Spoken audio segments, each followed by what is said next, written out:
Cabinet Special Subcommittee was constituted by President Yoweri Museveni to look into the recommendations of the Oversight Park Committee that faulted Kiduma Kubya, Saida Bumba, and Emmanuel Mutebile in the 142 billion shilling compensation to businessman Hassan Basajjabalaba.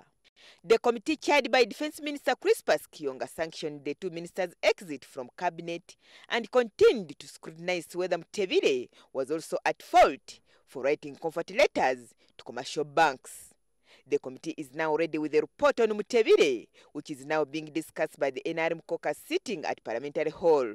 And the Cabinet Subcommittee, which was set up, presented its findings, which were discussed and debated. And this evening, they will be tabled in the NRM caucus of Parliament.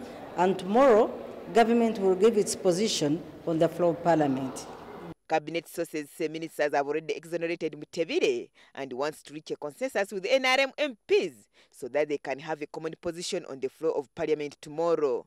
However, some NRM MPs have voted to defy cabinet and stand by the committee report that recommended that he should fold the two ministers who already resigned. If the NRM caucus sits, the Uganda caucus will sit tomorrow to fight injustice.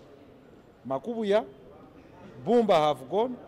We didn't call a caucus to save them, and we are not interested in this. Why? Because what they did was personal responsibility. Therefore, even Mutebile must go.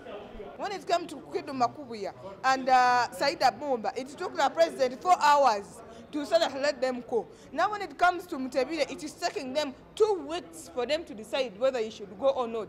And now they are calling us to caucus so that we go and we come to Parliament. Me Nevada, a member of Parliament, and I come to Parliament and I eat my own words that Mutebile should not go. No. No one sent him to write those letters of comfort. He's responsible for his actions. And under the constitutional mandate, he's independent in his actions. So if he was directed, then he's incompetent and he should have resigned even by yesterday. And secondly, I don't think NRM is a part of any forms of corruption. But there are also those who think Mutebile has no case to answer.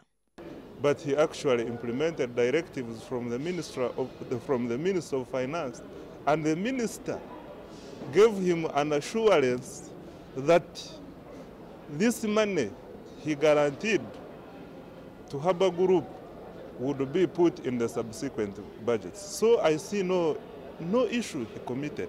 Tomorrow they may be in the opposition, for instance. And then you have a ruling party who've created a culture where the ruling party keeps on reversing the decisions of Parliament. That's very bad.